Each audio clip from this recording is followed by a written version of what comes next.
Alors qu'ils étaient à la recherche d'un mystérieux papyrus égyptien, les aventuriers de la très officieuse société vaporiste belge se sont soudain trouvés projetés à quelques centaines de mètres de leur lieu de départ, le château de Marimont, musée privé de Raoul Warroquet. Ayant finalement pu regagner le château, ils y découvrent un drame. L'ami très cher de Raoul a été pris en otage par un sbire de l'ignoble Lord José Luis Gomez von Metocco von Mesbach. Seul espoir pour la libérer, trouver une énigmatique statuette égyptienne.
Cinquième épisode, la statue infernale.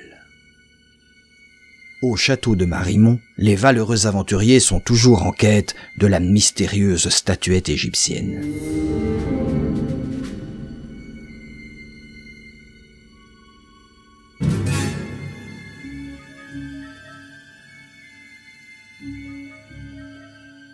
Mais comment trouver un objet inconnu au milieu de centaines d'autres?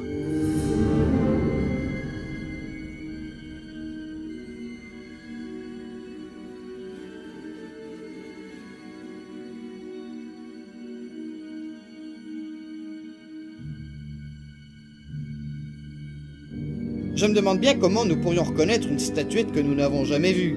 Nous ne la reconnaîtrons pas, c'est simple. C'est pour ainsi dire ontologique. Avant de reconnaître, il faut d'abord connaître. Certes, mais dans ce cas, je ne saisis pas qui, de l'esthésiste ou de la poiesis, interviendra pour nous mettre sur la voie de cet artefact. Oh, pas d'inquiétude, ami. Il y aura nécessairement quelque chose, infinitésimal, de l'ordre de l'essence même de l'être. Nous le verrons, et lorsque nous l'aurons vu, nous saurons. Et dès lors... dites, c'est pas bientôt fini, là, Montaigne et la Boétie? Oh, ça vous a pas arrangé, le voyage spatio-temporel. Oh, voyage, un saut de puce à peine.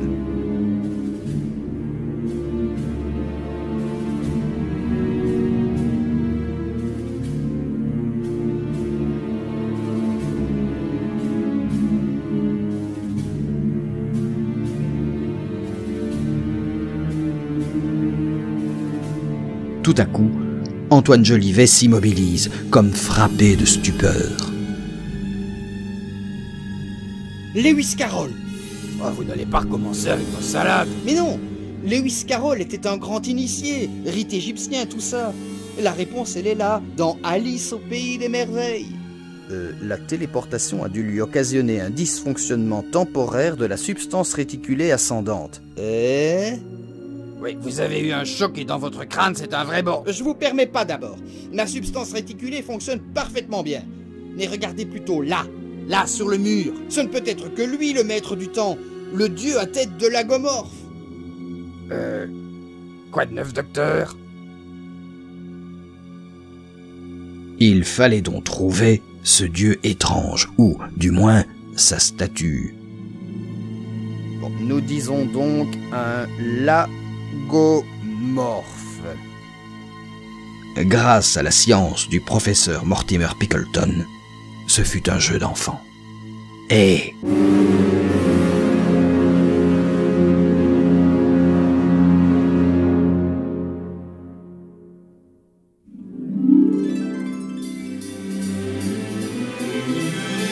Vous êtes en retard, en retard, en retard. Prenez le temps de dire au revoir avec le translator Wells. Jamais le voyage dans le temps ne vous aura semblé aussi facile. Vers l'avenir ou vers le passé, le translator Wells, le confort assuré.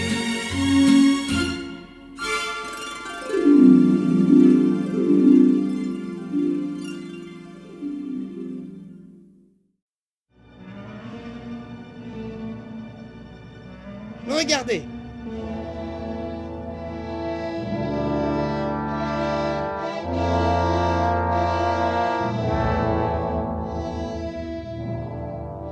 N'avais-je pas raison? Un dieu à tête de lagomorphe. Il est mignon, tout petit, avec ses grandes oreilles. Un peu de respect, voyons. C'est un dieu, tout de même.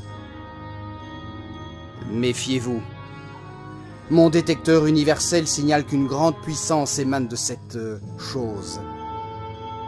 Oh bah quoi, c'est jamais qu'une posture de lapin? Lagomorphe, soyons précis. Mais à peine avait-on trouvé la statuette que... Remettez-nous cette statuette. Remettez-nous cette statuette.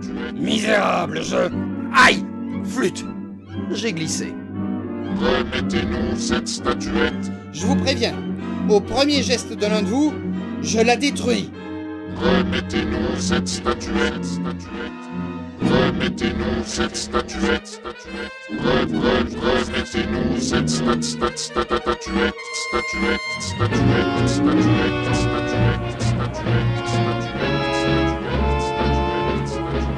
Himmelsackerkreuz, mais what are they doing, caramba? Ils sont complètement buggés. Qui m'a fabriqué cette cataclysmique bande de clones? Ah, yes, qui croit que c'est moi? Oh, zut alors.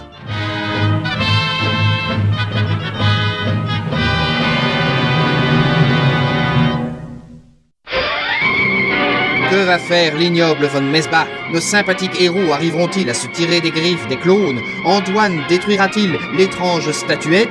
Pour le savoir, ne manquez pas les prochains épisodes du terrifiant secret de l'énigme impénétrable.